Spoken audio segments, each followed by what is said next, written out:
What about the move to Harry Potter? I mean, suddenly you make a Harry Potter film. It was offered.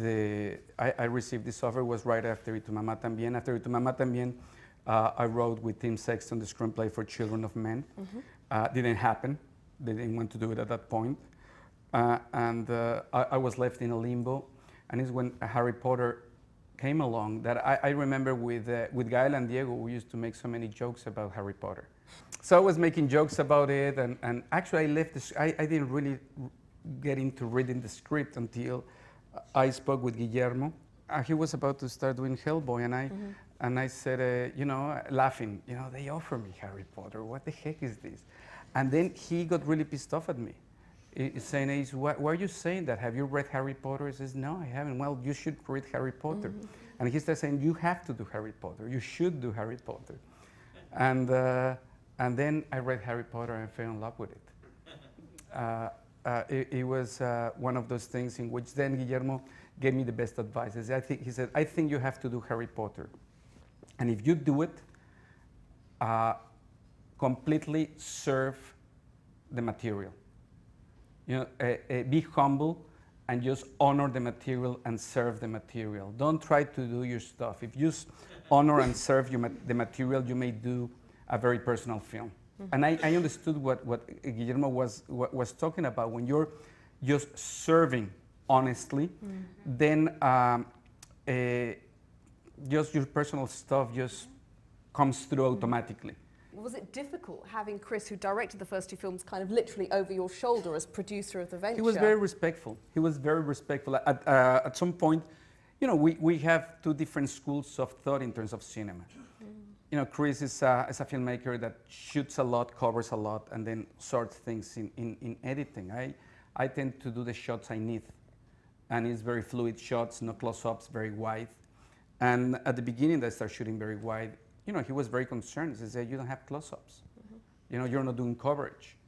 And what I did is I put together 10, 15 minutes of material. He saw them and says, well, I have nothing to say. It's great. Just keep on going. Were you very conscious of the idea of truth in the play, or how you play with truth? It's already in the material. That was already it's part of what the book is about. And that's one of the reasons I connected with the source material. So I was so lucky to work with Gary Oldman. It was such a treat to work with him. And it's a very understated performance by Gary Oldman. He was actually, I remember, he was struggling so much with it. And he's saying then he said, I'm so used to do everything with masks, playing with plain accents. And he says, this is me. So it's so difficult to play this character, and he really got into it. I was touched every time I was working with Gary. It was an honor. The performances are understated, but also, you had a whole Hollywood studio behind you, and you could, play with as much computer-generated imagery as you want. And obviously there is computer-generated imagery, but also there's some really low-tech stuff. I'm thinking about the bus.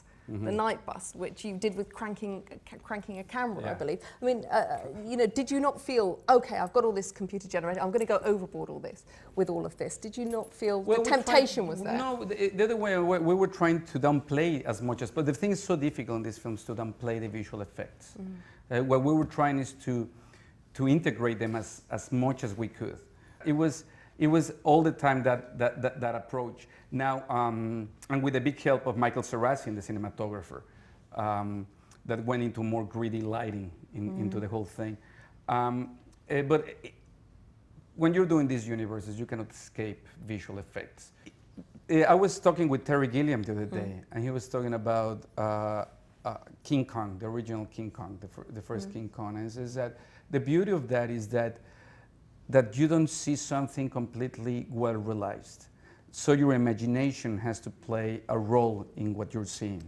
And that's what we're trying to do with the night bus. The night bus was an opportunity because we were fully aware that once that you go into the hippogriff, you have to, in this context, you have to be more photorealist.